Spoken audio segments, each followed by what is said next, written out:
Good morning, good evening, and good afternoon, everyone. Thanks for joining this LinkedIn Live on exploring clinical data and analytics, the trends shaping the market. We'll give everyone a couple of minutes so that they can join from their previous meetings. We are expecting a global audience today. So, for those of you who have joined us, let us know in the comments where you're joining from. Uh, so I think while we wait for people to join, Nisarg, you attended Scope last week. So in a few seconds, I'll invite you to share your perspectives on Scope. But for those in the audience, if you attended Scope, let us know who you think had the best booth at Scope. So Nisarg, over to you. Do you want to share some quick perspectives while we're waiting for people to join in?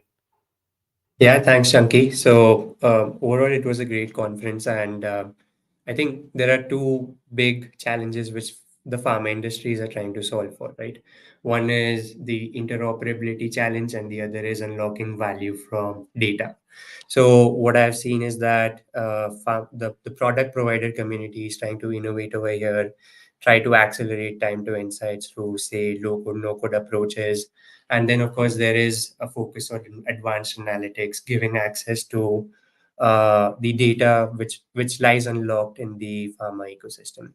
I think the other is around DCTs. So there is a reset around expectations for DCTs too.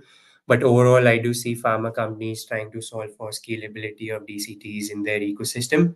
And to some extent, DCT providers continue to focus on a higher bar of support so as to enable satisfaction or greater satisfaction for the DCTs. And then I think there's the new kid on the block, which is Gen AI. I had a lot of conversations around this, and I think I'll leave this for a later time in this LinkedIn Live so that we can unpack this further. Thanks for sharing those perspectives, Nisarg. For those of you who just joined us, Nisarg was sharing his perspectives on Scope. Now, before we begin this session, I wanted to request everyone in the audience to please make it interactive. We would welcome your questions, we would welcome your perspectives, and as we go along, we'll be happy to address any questions or any perspectives that you share in the comments. The topic for today's session is exploring clinical data and analytics, the trends shaping the market. I am Chunky Satija, Vice President at Everest Group. I lead the healthcare and life sciences research practice. And I'll give you some quick context for why we are having this LinkedIn Live today. Right. So at the end of every year, we do an exercise where we analyze all of the questions that we receive from sponsors to look for common patterns and themes. And over the last couple of years, one of the common themes that we have seen is clinical data and analytics, and particularly platforms for clinical data and analytics. As you might already be aware, there's been an estimated 88% increase in the data that is collected from patients during clinical trials. From a sponsor perspective, there's a lot of focus on not only improving data quality, but also questions around how to make the most or best use of the data that they are collecting. So we'll discuss this in a little bit more detail in this LinkedIn Live. And to do that, I have two experts in this area. So I have Nisarg, who's a practice director at Everest Group, and he leads the clinical technology practice. Hi, Nisarg. Hello, good morning, good evening. And we have Madhur, who led the clinical data and analytics platforms assessment that we conducted in 2023. Hi, Madhur. Hey, hi, Chunky. Hello, everyone. Great. So we've talked about that the fact that there's a lot of activity from sponsors around clinical data and analytics, and particularly platforms in this space. So, Nisarg, a question to you: what are some of the challenges that you think sponsors are looking to address? Sure. So I think this also ties back to the value propositions of a lot of the platform providers, right? You'll see that overall, the pharma clinical technology landscape is quite fragmented. There's a huge SaaS sprawl in their ecosystem, uh, various products across the clinical, regulatory, quality, safety value chains. So overall, what we've seen is there are huge data silos in their landscape, and therefore it leads to a fragmented ecosystem of stakeholders. leads to a fragmented ecosystem of data in itself, where there's no single source of truth for data, and therefore may lead to version correction errors and all those issues as well. So, and then ultimately, that all leads to fragmented insights as well. So, overall, the number one challenge which I believe pharma companies are trying to solve for are also how to give a single view of data and a single source of truth. And to some extent, we see platform providers focused on clinical data and analytics trying to address this top challenge over here. The other is with respect to the integration challenges. So, as I mentioned, because of the huge SaaS sprawl, there are various data sources which they may be looking to integrate with. And in their own manner, the data in itself is heterogeneous. So, how they can build custom solutions, accelerators, leads to higher costs. But such platforms really alleviate all those challenges and give a seamless experience of integrating various data sources into their own ecosystems itself. And then ultimately, it is about eliminating all the challenges around volume, velocity, veracity of data. So, how they can offer a low code, no code approach so that they don't really have to customize everything or create everything from scratch, but have existing templates, accelerators to really accelerate their time to study setup and get to clinical trial results faster.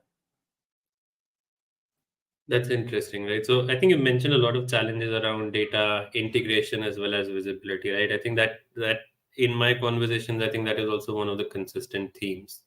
And I think you're right on low code, no code. I think there's a big focus on uh, not just analytics, but also making it easy to create those insights and also easy to consume those insights. I think which, and at least when I look at analytics within clinical trials, I think we're moving from what I would call first generation analytics, which was largely focused around data that you were gathering from a particular product and using that to do some basic analytics, to now, which is where we're taking data from multiple different products. And as you mentioned, Nisarg, the tech landscape is very fragmented. Uh, and and I think this is the transition that I'm seeing from first generation analytics to second generation analytics. Madhur, I think this is a space that you explored in more detail when you led the clinical data and analytics platforms assessment. Do you Yeah. want to talk about how you define what a clinical data and analytics platform should look like? Sure, Chonki. So that's a very interesting question given the kind of challenges that Nisarg talked about. So the complexities of clinical data are increasing, and enterprises are looking for more of a holistic approach to clinical data analytics. And when they think of clinical data analytics, deploying it, implementing it across the clinical trial operations, they consider this from three broader aspects. So one is around your data integration part. So picture this as a platform that effortlessly brings together data from your EHR data sets or your lab data, your CTMS, and any other clinical data sources. What is important here is the interoperability part, which is very crucial, which allows for smooth flow of that information from different systems to create that unified experience, comprehensive data sets that can be then further used for downstream analysis. So imagine this like a superhero of your integration, making sure all your data sources play together. The next tenet to it is around data management. Now, once you have your data integrated from different clinical data sources, it's not just about collecting it, but it's about cleaning, transforming, and standardizing that data into a tip-top shape. So think of it as your a data butler, making sure everything is in order and ready for action. Here, what I think is your platform should perform all sort of data transformation, your handling operations, and that too in adherence to the kind of data standards that have been laid out. Say your CD standard or ADAM standard, which are essential to adhere to, because when you are submitting this data to say the regulatory bodies, say FDA, EMEA, all these standards are something which are very important. And lastly, once you have your data ready to use for further application, it's all about analytics and reporting. So once your data is all speak and span, it's time for that a magic to happen, right? The platform should be a kind of a wizard in analytics, applying all sorts of say tricks from right from your statistical sorcery to machine learning spells. So such a platform should support different use cases that are demanded by the enterprises when it comes to analytics. So there is a lot of data that is getting generated, collected, and stored in the system. Now, what enterprises are looking for is to generate insights from this data. So they want to understand the kind of deviations that have happened, the kind of anomalies that have been detected, or what has been the overall performance of your clinical trial, if I may. So, in a nutshell, I think a true clinical D&A platform is like a single place for most of your clinical industry needs. It brings together everything, gets in tip top shape, and then works its magic to give you insights that you need for your informed clinical decision making. Thanks, Madhur. And for those of you who joined us for this LinkedIn Live, so the peak matrix assessment that Madhur led last year, we are offering a complimentary abstract of that. So if this is of interest to you, please do leverage that complimentary abstract. We all already have a few questions in the chat. So there's a question from Jay, and he asks, how do you balance privacy with clinical data analysis? Mr. Madhur, any of you want to take that up? Here, I can take a first stab. So overall, I do see most of these platforms purpose built for one, privacy as well as security, right? I don't see the data leaving the pharma ecosystem or going outside of the pharma ecosystem, is point number one. The other is with respect to balancing privacy for the question around privacy and clinical data analysis, right? So, to some extent, this might be a reference to generative AI as well, which we'll discuss later. But overall, in order to train the algorithms, you do need to provide some access to your own data so that it can be fine-tuned further. Otherwise, what we're really seeing is the pharma stakeholders don't really have privacy on their minds for traditional data analytics use cases, or to some extent even advanced analytics use cases. But Madhur, what do you think? Yeah, so I think Nisarg, that is correct. And the second thing is, it is the environment wherein you are operating your analytics model. So in most of the cases, pharma companies go for, if not public, but the hybrid kind of cloud model from this kind of platform providers, and they prefer to train this algorithm, train this AIML model into their server, the servers that pharma companies are using in order to look after the privacy and security part of the clinical data. There's also another question from Jay, which is, real world evidence is big business nowadays. Do you see this accelerating with AI adoption? Yeah, sure. So go Yeah, ahead, so Madhur. yeah, sure. So I wanted to just make one point here. So real world evidence is something which is an area of interest for most of the enterprises currently. So what they are doing is they are thinking around how they can, integrate EHR sources directly to the EDC. How can they make use of this EHR data for, say, your patient recruitment, protocol designing, and that is where we see AI playing its role. And we have seen a couple of interactions wherein enterprises are thinking about building this AIML model for protocol designing for patient recruitment using RWE, RWD that have been collected in the past. And just my 2 cents, right? Overall, my belief is that because of the increased or accelerated conversations around AI or Gen AI, we do see at least an increased interest on analytics, advanced analytics in general. So RWE being a category of it is also seeing increased adoption as these conversations increase. So the analogy to this is what COVID did to digital, generative AI is doing to analytics, if I may.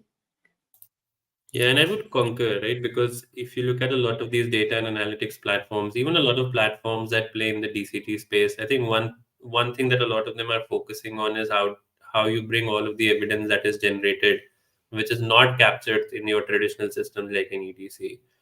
And with advanced analytics and AI, you do have greater ability to analyze that data.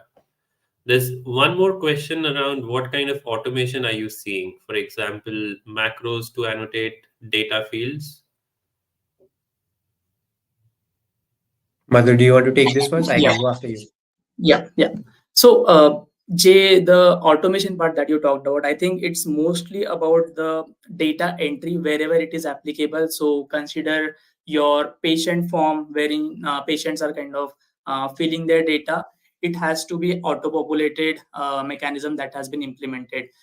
When the operations are getting executed at the site level, the investigators should be able to perform its task in an automated format. So there we see a lot of ECRF form getting filled in an automated format, or the broader clinical development platforms such as EDC, CTMS, they are performing in an automated format. So there's a lot of automation that is happening, but at a broader level.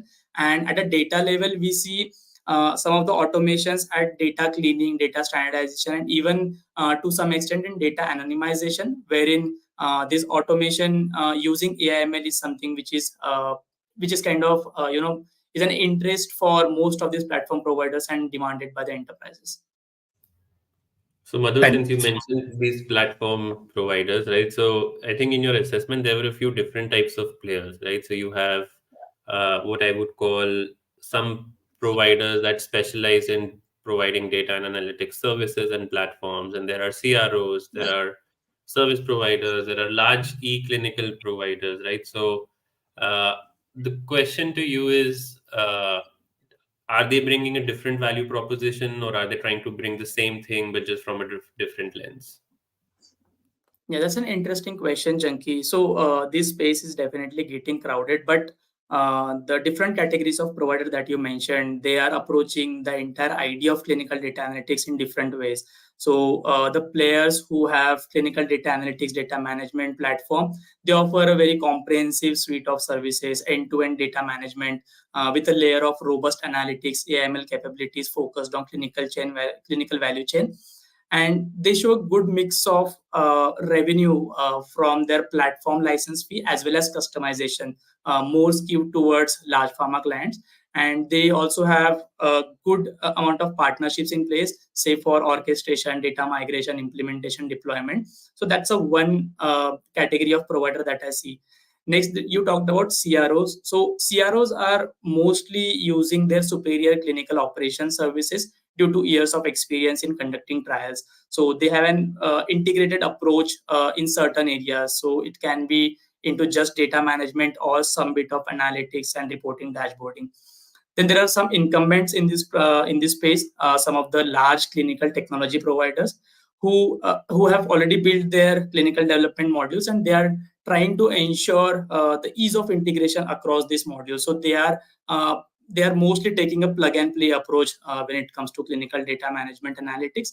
Then there are a few niche point solutions, niche trailblazer startups who are coming up in this space. They are coming up with very niche AIML expertise, AIML based solution targeted to very specific clinical use case. So those are 3-4 categories of provider that I see that are there in the space, there in the market. But one horizontal category that I see is around system integrator. So their major focus is on data management capabilities compared to analytics, and then major revenue is coming from services, say acting as orchestrator for implementing clinical D&A platform. Got it. And there's one more question from Jay in the comments. Do you foresee big M&A in the clinical data and analytics space? I think I definitely see more M&A activity in this year than I think we've seen in the last year or two, right? And there are a few reasons for that. One, as Madhur talked about the different types of players, one of the things that we've noticed is some of the large e-clinical players don't have very mature capabilities in this area, right? And this would be one of the capabilities that they would be looking to add. They have, in fact, some of them have acquired capabilities around AI in the past, right? So uh, I think that this is data and analytics platforms is also something that they would be looking to acquire. The other is we are also coming from, uh, I would say, 2 years back where we saw high valuations, right? We are also now coming to those valuations becoming normalized, and those valuations becoming very favorable for an acquisition. So at least based on what I am seeing and based on what I'm hearing, I do think that there will be more consolidation in this space. Nisarg, Madhur, anything different that you're seeing? No, I wouldn't say there's anything different. In fact, we do expect more M&A activity or M&A activity to pick up this year, especially from the second half of this year, especially given your points around valuations and the need for a domain-specific approach to the traditional clinical data and analytics space. So I think that's overall our projection as well, and not just for the clinical data analytics space, but also for, say, the DCT space or the traditional product space, if I may as well. There's a question from Srinivasan on use cases, but Srinivasan, we'll address that question maybe after 10 minutes. That's one of the things that we wanted to talk about. But before we talk about use cases, right? So we talked about why there's a need for data and analytics platforms. We also talked about who are the different actors in this space, right? Who are the different types of providers who are providing these platforms or solutions. Now if we change gears and talk about on the buy side, right? So, Nisarg, what do you think pharma is expecting from these when they think about clinical data and analytics platforms? What are some of the sourcing criteria that they use? Sure. So, as you can see on this page, right, and this is derived from our conversations with 20 plus buyers who are currently using a platform for data and analytics. So, we see some nuances which are common across all the categories of pharma companies, but you will see some preferences for one parameter versus another. So, if I talk to you about the large pharma ecosystem, right? They focus a lot around customizability of the platform, so how they can customize an existing platform for their own requirements for maybe a particular therapeutic area, or integrated with their own, say, custom developed products or applications which might be very crucial for them. So customizability of the platform becomes very important in terms of how it will integrate in the long term with their own ecosystem for their own needs. The other is with respect to the domain expertise and the support services which a platform provider might offer.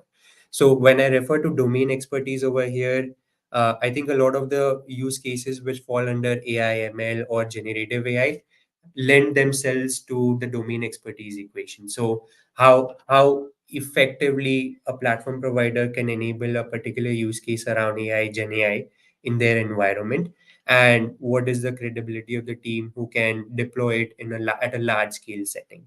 And then even beyond this, if there are specific nuances with respect to certain therapeutic areas, especially for rare disease oncology, a domain expertise equation becomes very important. I think one of the other facets of a domain expertise parameter is not just taking a technology led view for a challenge, but also how it may impact, say, the overall business side of things. So that's the domain and the support services equation. The third is around the entire capabilities of the platform, which Madhur mentioned earlier, right? So it should be robust enough to integrate across various data sources, manage or process the data, and then ultimately offer actionable insights for a particular set of stakeholders. So right from beginning to finish, how does the platform, or what are the capabilities of the platform from an end-to-end perspective? The fourth one, and also quite important, is the ease of use. So how the platform offers an intuitive user interface, and how easy it is for, say, a new user to learn the environment or take a low code no code approach for some of their own design requirements. And that is where, say, some of the UI UX components become very important. And finally, from a real time access, interoperable environment, and visibility perspective, so here we see a lot of the large pharma customers look at the kind of data sources they can integrate with, the platform can integrate with, also the kind of partnerships which a particular platform provider may have with, say, EDC providers, EHR or EMR providers, lab data providers, and all of the gamut of the ecosystem which usually exists in a traditional clinical trial. I think for the SMB pharma ecosystem, right, what I refer to as a small and medium pharma, some of these parameters change slightly. So of course, we have ease of use and UI UX as one of the key parameters still. But I think what is also important to them is the total cost of ownership, and I'll talk about that in the next page. But till then, what I'll mention is that costs really are important for the SMB pharma ecosystem. They don't want to rip and replace everything in their environment, so they'll do with, say, a best of breed approach to whatever suits their requirements. The other is with respect to the configurability of the platform. So we've seen that there is a higher preference for COTS, deploying COTS products rather than customizing the platform for their own needs. So whatever is available in the platform itself is usually utilized for their own requirements. Integration capabilities, I think I already spoke about how effectively you can deploy and integrate with various sources of clinical data. And then one thing which you'll see different from from the large pharma parameters are there's a higher focus on data management and traditional analytics, which includes BI and dashboarding. We don't really see a higher focus around AI/ML capabilities for the SMB pharma at the moment, and this is usually coming from a Gen AI perspective. However, we do expect this to change as we go into, say, the 2020 end of 2024 and 2025 years. But I think this is broadly how the pharma companies are looking at when they think about their purchase decisions for a end-to-end clinical data and analytics platform or components of a data and analytics platform. Thanks, Nisarg. And I think, yeah, for small and medium pharma, total cost of ownership and also how quickly you're able to deploy, right? The preference for costs, I think that is something that definitely comes through. Now, whenever we talk about platforms, right, there's always a question around an end-to-end approach versus best of breed capabilities. Now, from a Yeah. clinical data and analytics perspectives, what do you think is preference, or what do you think sponsors prefer? Sure. So I think there are two tenets or two sides of this question, right? What is the preference and what is currently being deployed, right? So if you look at the following slide on the screen, right? So in our conversations with buyers, we ask them what is their preference for, say, deployment. So over here, you'll see that almost 70% of the stakeholders we interviewed preferred an end-to-end approach versus a best of breed approach. But I think the on-ground reality is slightly different. You will see that the actual deployments are happening, say, more for a best of breed approach right now compared to end-to-end approach. So we do expect a shift to happen in the near term. And one of the reasons why you will see, say, a higher preference for end-to-end platforms approach is to be honest, there are lesser providers to manage and therefore lesser number of integrations and therefore a smoother interface and a smoother experience. And then, of course, because everything becomes easier, the expectation is that also the total cost of ownership of an end-to-end platform, when you compare it to, say, multiple point solutions in a similar approach, is slightly lower.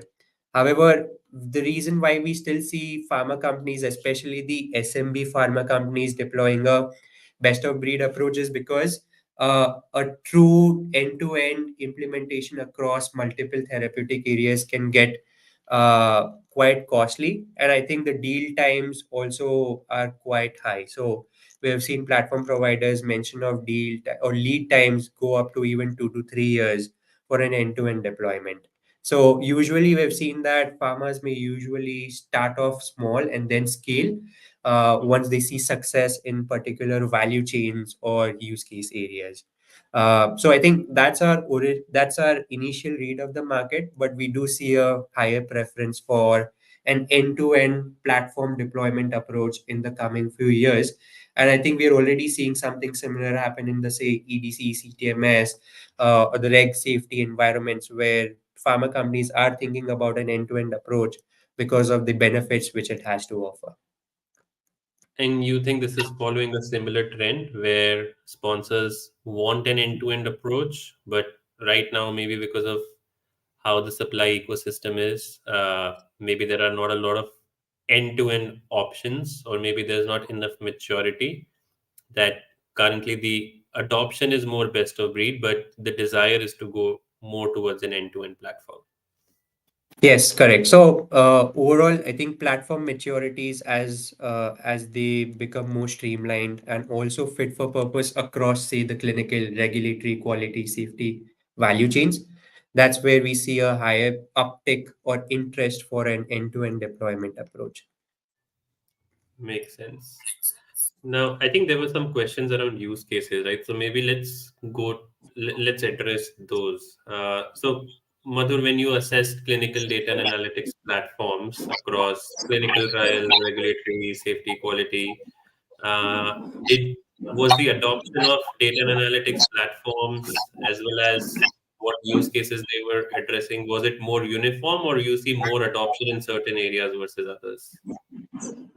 That's an interesting question, Janki. So, in my opinion, the entire clinical trial value chain, right from your trial design and startup to the regulatory and safety stage, clinical data management is something which is integral throughout.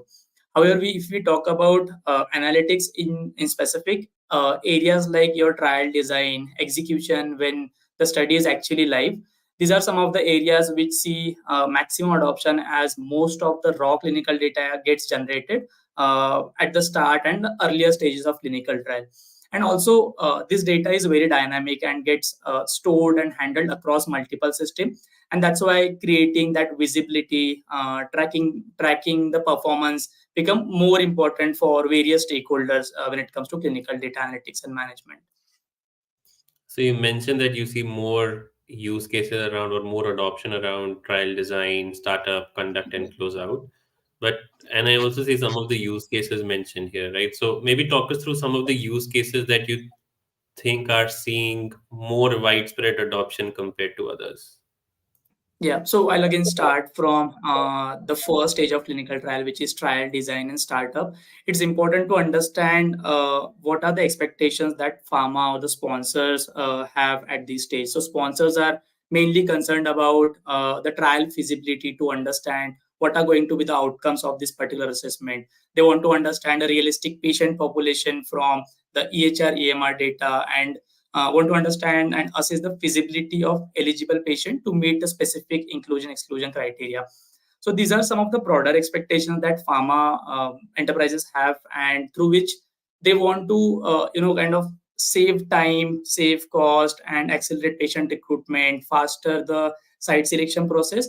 So efficient patient recruitment, protocol design, feasibility assessment are some of the most prominent use cases when it comes to trial design and startup.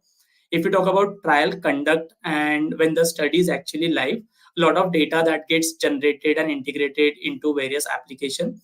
Here the platform should perform your data standardization, data standardizing deliverables, automating those deliverables. So those kind of SDTM formatting, ADAM formats, all these kind of formats and data standards have to be maintained. So here analyzing the data in real time to detect any anomalies in the data, deviation in medication adherence, or some of the other analytics based use cases are the areas where platforms are expected to perform as per the demand side.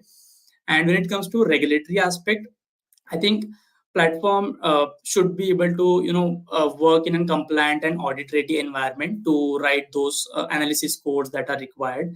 And what is happening currently is while submitting the data to regulatory authorities, most of these pharma enterprises send an old school PDF to the regulatory bodies. So enabling efficient electronic transfer of such data with compliance in place is one area when it comes to regulatory that is enabled by such kind of platform. And similarly, if we look at safety and quality aspect, risk based quality management, safety process or optimization are some of the crucial areas that see sponsors demand for clinical data analytics platform. So, Madhur, in my conversations, whenever I'm talking about clinical data and analytics, right, there are a lot of questions around things such as RBQM. Do you see this as, let's say, an emerging use case, emerging but maybe high growth use case? Any perspective that you can share on that? Yeah. So interestingly, Chunky, RBQM is I would not call it as a use case, but an area altogether. There are a couple of applications of RBQM that can be built by this platform provider. So RBQM is seeing traction as industry is witnessing rapid surge in clinical data. If we look at the year of say 2005 to 2015, there has been dramatic increase in several procedures prescribed per patient for collecting data. So I think the number was close to around 65 to 70%, if I remember it correctly. And I think considering all the fundamental data challenges faced by the industry in the previous decade and decade before that, FDA, EMEA published a guidance paper recommending adoption of RBM, risk-based monitoring. There were not a lot of quality design elements which were included in that guidance paper, but the fundamental principles around say the need for RBM system in clinical trials were laid out. And since then we see the evolution of RBM system, which is risk based monitoring system, to RBQM, which is risk based quality management system, with the incorporation of a lot of quality by design aspects into it, which eventually aim to mitigate the operational risk. So you see platforms offering various key risk indicators, various quality tolerance limits, which are custom designed as per sponsors' requirement. And yes, that is why we see RBQM is one of the emerging areas that will be sourced in conjunction with clinical data analytics platform in the future. There are a couple of questions on data observability. So whether data observability solution will add value to the clinical data management and clinical trial analytics. Nisarg or Yeah. Madhur, anyone of you wants to talk Yeah, about? maybe I Go ahead, can Madhur. take a stab at it. Yeah. So the question is around data observability. The area that I mentioned earlier, it's about RBQM, which is risk-based quality management. It's mostly on the similar lines. The kind of use cases or application that we can unlock using data observability is, I think, around data quality assurance, wherein ensuring the accuracy, completeness, and consistency of clinical data is very important.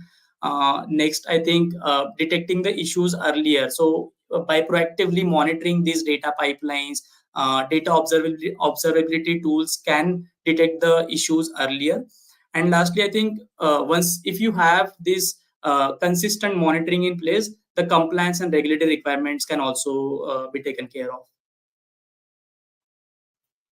We have a question from Jay Chandran on Gen AI, and we'll move to that in a little bit. Uh, there's also a question around is talent availability an issue with the clients that you're speaking with? Maybe I'll share some quick perspectives, then I'll invite both of you to add. I think where there's a challenge is talent which is skilled on both domain, so clinical trials as well as technology. I think that is what organizations find difficult. And even if you look at a lot of these platform providers, there are a lot of these platform providers who have excellent capabilities in advanced analytics and advanced AI. But I think there are uh, when it comes to having those capabilities and also understanding of clinical trials, I think that is where some of them fall short. And my hypothesis is that from a talent perspective, what you will find difficult is this is the part that you'll find difficult. Someone who's very good at AI and advanced analytics at the same time also understands clinical trials very in a lot of depth. Nisarg, Madhur, anything that you would want to add? Yeah, I think if we think about talent, right, and there is the product provider ecosystem and the IT service provider ecosystem as well. And especially for this area, we see both competing for the similar set of talents. I'm not talking about the product engineering or the product management areas, but the areas like uh, so AI solutioning or the AI services, right, where you might have to take a domain specific approach for your own products. So that's where we see both service providers and product providers trying to fight for the same talent. And that's where talent availability also may become a concern. But that's more from a supply perspective. From a domain perspective, or from a demand perspective, if I may, right? Pharma companies still the when I speak to clients or pharma companies, they still mention that product providers could do better on the domain solutioning part, or how a particular platform can really address their business needs. So it does stem from a limited domain expertise in house for a few of the providers as well. Just one more question before we go to Gen AI. So, and maybe I can take this up, right? So the question is that a lot of biotechs are struggling. Do you see a better second half and beyond for analytics firms that focus on these companies? I think the short answer is yes. Uh, in our view of how we see this industry, we think that the first couple of quarters or first half of this year is we're not going to see a lot of growth. From the second half of this year is when we actually expect growth to pick up, and that's the same case for clinical data and analytics providers. It's the same is the case with biotechs as well. If you look at biotech funding, 2023 was one of the lowest years in terms of funding, and we expect the first half of 2024 to be very similar, but we do expect greater funding activity in the second half of the year.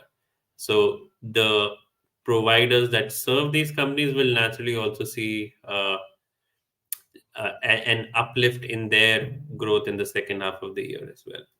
So let's move to Gen AI, right? Because as you also mentioned, Nisar, from coming from Scope, that was also one of the hot topics that people wanted to, or people were talking about. And we have a question Yeah. from Jay Chandran that can Gen AI solve the site selection, site feasibility process for new studies?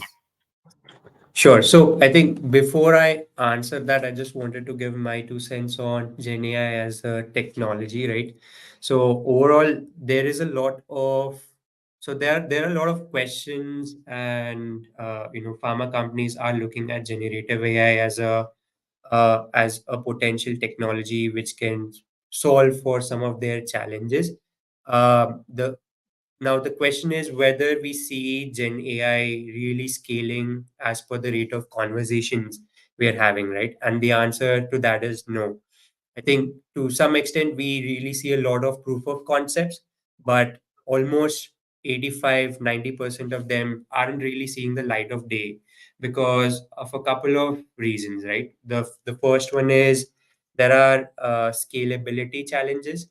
Pharma companies are asking about the ROI for the use cases. Do I really need a generative AI algorithm to help me with a use case, which I can probably do with a normal analytics use case or a advanced analytics use case? So, do I really need a generative AI use case for this? And the second is, what kind of ROI benefits can you promise me if I was to scale this to a phase 3 trial or a large scale trial, if I may? So, unless product providers aren't able to promise at least 3x 4x benefits on their generative AI use cases, it's difficult for those to scale, because then we realize that compute costs as well as the cloud costs really increase for those use cases. So I think those are a few challenges, and of course there's the trust, safety, the hallucinations, and all of those explainability challenges which also come into the mix. So if I was to now answer Jay's question, right, can Gen AI solve the site selection, site feasibility process for new studies? The question is, it can, but the question also is, do you all can it also not be solved through a traditional analytics use case or through an RWE analytics use cases as well? So that is where you'll see pharma companies ask you that question. And then what is the ROI around a generative AI use case? So we have seen generative AI use cases really fly in areas which are focused around automating. I think there was a question before as well, right? Annotating data or de-anonymizing data or all of those use cases. But I think for some of the areas where access to data might be a challenge, or where a lot of the data is coming from internal secret source, that's when a product provider might have, say, challenges training a particular algorithm. So, Jay, to a short answer to your question is, it can, but it depends, which is a traditional answer, if I may. So what, Nisar, what you're saying is yes, Gen AI can solve it, but the question is, do you really need Gen AI for this? Right? Can you not do this through existing technologies, analytics, or AI, which is already available? And Correct. I would agree with you, right? I think this is one use case where I feel the existing technologies should suffice. I think this is an area where you will struggle to demonstrate return on investments for using Gen AI for this area. Correct. Yeah, and to be honest, that's where most of the proof of concepts, while they start off with the intent of, delivering ROI, reducing the number of people, say, involved in a particular process, or, maybe doing something which is groundbreaking. But I think what they really see challenges around is like the data. One is limited data to train the algorithm, and therefore data biases, hallucinations also creep into the way. So ultimately, they still need a human in the loop, which in certain cases might increase the total cost of implementation rather than really reduce it. So that's where the real struggle lies. That the technology truly and really has a lot of potential, but it just needs to find the right use cases, especially in clinical development, which has a greater amount of regulatory scrutiny. And usually, we all know that pharma companies are fast adopters, but or fast followers, but not early adopters, right? So that's where they'll take a trust and safety approach, and a trust and safety lens, if I may, to a lot of the use cases which might be pitched to them during solutioning. So while you were saying that, Mr. One, I think that thing which struck to me is that there are a lot of use cases for analytics, automation, AI, right? And there would be questions around should we use or can we use Gen AI for this? How do you think sponsors as well as product and platform or service providers should how should they think about this? How should they prioritize which are the use cases? Because you mentioned 90% of the use cases don't see the light of the day, they don't move to production. What is Yeah. your advice on how to identify those use cases which have a higher likelihood of moving to production?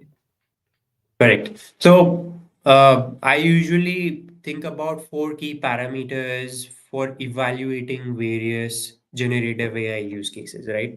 And all of them have different sub parameters as well. But the first, the biggest parameter which a lot of the pharma companies are looking to solve for is the explainability parameter. So you can have areas like hallucinations, deepfakes, or reliability of output included over here.